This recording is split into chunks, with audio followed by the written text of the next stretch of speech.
Hello everyone and welcome back to Timberborn. This is episode 17, playing through hard mode. In today's episode we're going to go and finally get some stuff planted up here. We have some green space and we are continuing to expand where we can actually have some flat area. We'll go ahead and get another 3x3 area set up so we can get even more green space. And we're going to actually get some coffee beans planted up here. So we'll have them start planting them over in this area. We also might just want to finish out and make it look a little more even, fill in these areas with blocks. And we're also going to get at least one farmhouse placed down here, and then we'll start planting some eggplants. I don't think we have any corn or eggplants planted down here. We do have a bit of extra kohlrabi, so if we need to expand our farm in the future, we might just go ahead and replace some of this, but for now, since we have this free space up here, let's get some corn and eggplants planted. And with the addition of these cash crops, we're going to have to get some of the processing plants up and running. Thankfully, in the last episode, we did manage to build this area, so we have a lot more space for putting in some industrial buildings. Although one thing I want to do first is get rid of these bridges, since they do not allow the path to connect into anything over here. So in order to process the corn and the eggplants, we'll need to have a couple food factories. And we'll go ahead and unlock those and place 2 of them right here. And as soon as we update this path right here, we can get a 3rd one placed in.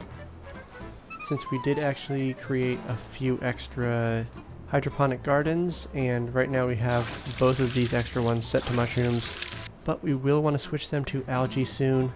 And it looks like we actually have quite a bit of a plank shortage in this district. Looks like we are doing pretty good on wood, so it's just a plank issue, has nothing to do with the resources. And we have also trapped a few beavers over here. Thankfully, we caught that in time. You can see that these spots need to be charged, and there's a hungry beaver.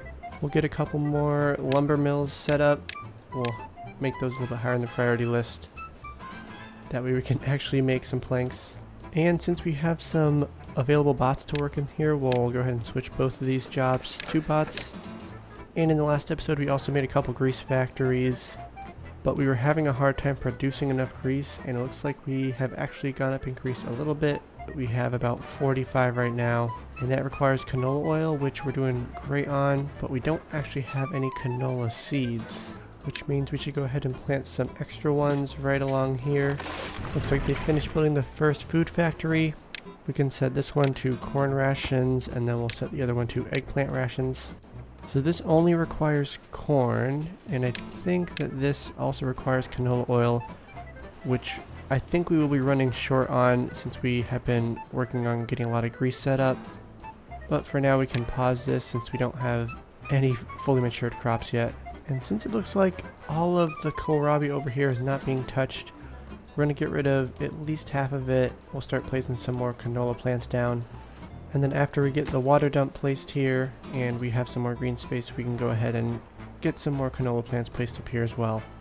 And back in Waterfall Heights, we have actually had a few more beavers grow up. Looks like we have 5 beavers who are unemployed. We can go ahead and start unpausing some of these buildings again. And just within the same day, we already have 4 more beavers who grew up. Keep unpausing these jobs. We can also finally detonate the dynamite over here. This is going to help expand our potential energy with these gravity batteries over here. I also had a comment about expanding the gravity batteries onto the back side. And if I'd thought ahead, then I could have made some of these platforms, the 2x1 overhangs, and then I would have been able to fit a second gravity battery on the back side. That being said, it would be a bit of resources in order for me to remove these and then put back the overhangs. So I'm going to do a modified version of that where I just make the overhangs go along this direction instead, and then we can fit a few more gravity batteries in. And with all of these, we don't actually need them quite as much. We want to at least get the first overhang set up and the first couple gravity batteries. But we're doing okay on power. It is decreasing a bit, but I think that they should be able to get this stuff done in a reasonable amount of time. And with this fun area over here, I was looking to add in a dance studio, but the geometry of this just didn't allow for a wind tunnel and a dance studio to fit here. So we're going to go ahead and fit one right behind here. I'm going to be putting in an engine right here, and with that I'm going to have the beavers actually go underneath here. and then we'll spit them up in this area. That being said, it's been a little difficult trying to figure out how they're actually getting over here, in the sense that it's been hard for me to navigate the path that they're actually going to be taking. So once they finish this path right here, which it looks like they're pretty close to doing, then we can get rid of this above ground path and then put the engine in. It looks like the population has increased enough that we are dipping into our water reserves just a little bit. So we'll go ahead and turn on another couple of these deep bad water pumps. And assuming that keeps this at a good level, then we can start getting the foundations for a couple more water tanks set up. And then we can look at getting some hydroponic gardens placed in this district. And that will help expand their food options in this district, increasing their well-being and getting their efficiencies up. And with the population increasing quite a bit, we're going to reorganize this area. We're not really using the space as efficiently as we can. So we will be rearranging where all these builders' huts are. And that might mean that we need to get rid of some of these trees. We have quite a bit of trees over in this area that have not been cut down. Although we are starting to run a little bit short on wood. And they just finished collecting all the scrap metal over here, which means that these guys no longer need all of these large industrial piles. But we will need to figure out how they'll be getting scrap metal. Right now they are importing it through the other district. Now I'm not sure why this is not running right now. You can see all the bots are bringing resources in and taking some out. Seems like there's plenty of treated planks in this district. Gears and explosives are also doing pretty good. We might just need some more hauling posts in this district maybe. And it looks like they did manage to finish constructing these couple buildings over here. Up in this area would be a great spot to try and get a couple charging stations. As you can see, this spot is taking his sweet time getting to one. I have appreciated all the comments you guys have been leaving since I've come back to YouTube.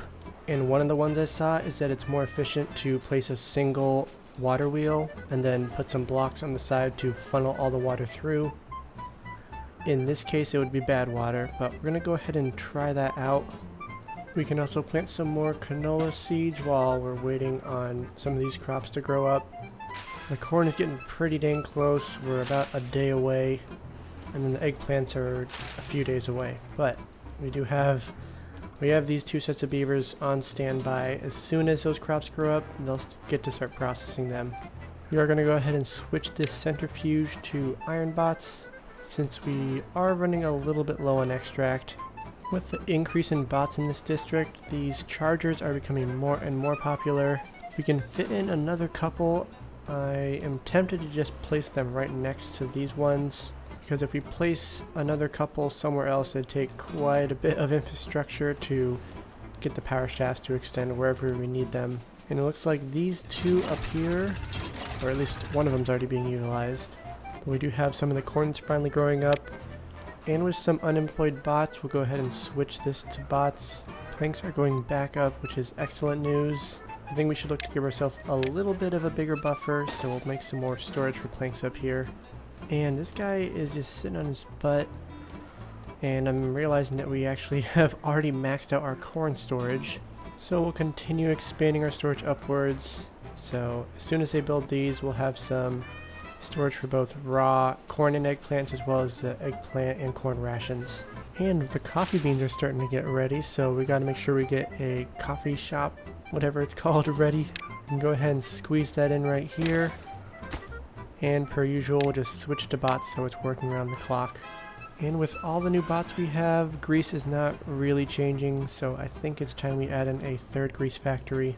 So we have a couple hydroponic gardens set up in the second district.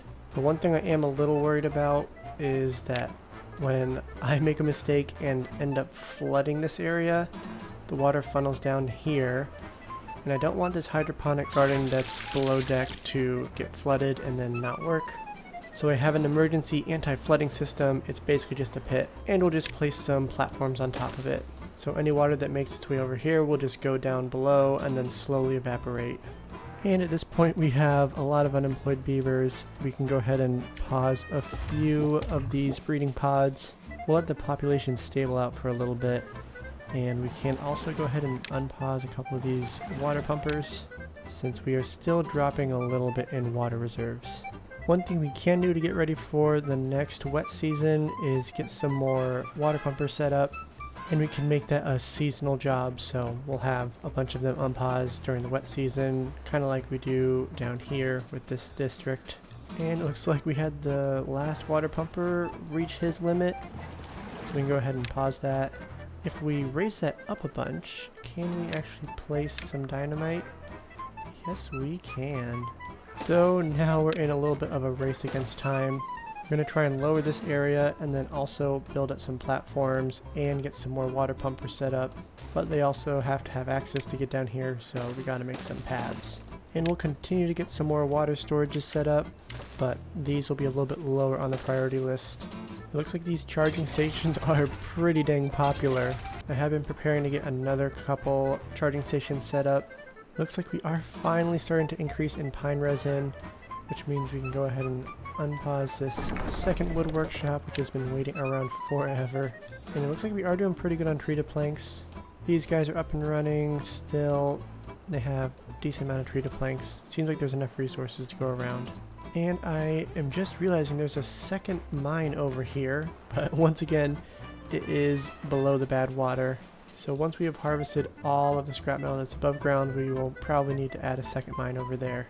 And honestly, with all the bad water kind of coming back in this area, we did block this off, but I think it would be cool to get rid of the bad water here and make this area semi-usable, and maybe add another district over here, because this is incredibly far away from the district center. You can see it's 69 tiles away. These are even more at 86, and some of these are also pretty far away. 81 tiles away, 90 tiles away, 78 tiles away.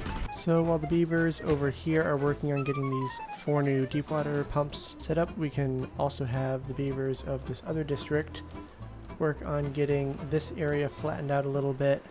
Then we can look at blocking this area and this area off from bad water spilling over here. And the drought has finally ended. We'll go ahead and make sure that all the water will come back up into this area, and we'll try and make sure that there's no flooding this time. And I built this facing the wrong way, so we have to get rid of both of them and replace it. But even with the second bad water spawner, it looks like it's not too much for the system to handle. It has increased how much capacity this has, which is excellent news. Looks like it is actually slowly going up. It might be going up to the point where we could actually get a 4th charging station in, which means that we can get a 4th one over here as well. At the end of the first day of the new wet season, you can see the beavers are enjoying themselves in this little fun play area. Their overall well-being is 25. Looks like it's a little bit lower in this district. I am also noticing that we have a lot of homeless beavers. 18 in fact, that is way more than I would have expected. So let's go ahead and get some housing set up over here. This should be sufficient to house all the existing beavers, plus have a few more spots left over. And they did manage to construct all of the deep water pumps pretty quickly, plus these 2 new storage containers. And it's filling up this little mini reservoir over here. They are actually pretty low on water, so we got to make sure we get all of this unpaused. Between all 8 of these charging stations, I think we'll have enough for the bots in this area. And with the last drought being 26 days, I think, we want to make sure we have all the bots working in these water pumping stations, since we are getting pretty dang low on water in this district. In the other district, we're actually faring a little bit better. We're experiencing a little bit of flooding. I don't exactly know the cause of it. And just like that, we have a drought approaching. The beavers of Waterfall Heights are doing great. 4,000 water out of 9,000. But they are pumping as fast as they can. Looks like they are just about done filling these 4, plus they'll be working on these 2. We'll go ahead and switch some of these bot jobs to beaver jobs, at least for the wet season. And something a little bit lower on the priority list is getting extract. We are running a little bit low, only 170, so it's continued to go down. So we'll get another centrifuge set up, but we will have this lower on the priority list. And it looks like the beaver's happiness has reached new heights. We're up to 30 overall. We are up to 36 in Lower Plains, and then still a little bit lower at 19 in Waterfall Heights. Oh my goodness, we are somehow flooding this whole area. Let's just lower this a little bit, let some of the water out here. I don't know what's causing the extreme flooding. So we have been replenishing our water up to 9.3 thousand. We're only at 4,500 in this district. And just under 5 in this district. Now I'm hoping that this next drought is not a long one because I don't know how well we'll be able to survive considering we got through a 26-day drought with just a little bit of water left. We had a couple thousand in each district, but it's just not quite as big of a buffer as I was hoping. Well, it is an even longer drought, 28 days. We'll see how we go ahead and get through this. I'm going to leave all of these water pumpers on since the faster we get through all this water and keep it in here, the less water we will lose to evaporation. And we'll have the same for all of these water pumps. We'll just leave them on until they pump everything out. And with that, we're going to wrap up today's episode. If you enjoyed the video, go ahead and smash that like button. I really do appreciate it. And in the next episode, we'll see how we fare with this extremely long drought. See you next time, and thanks for watching.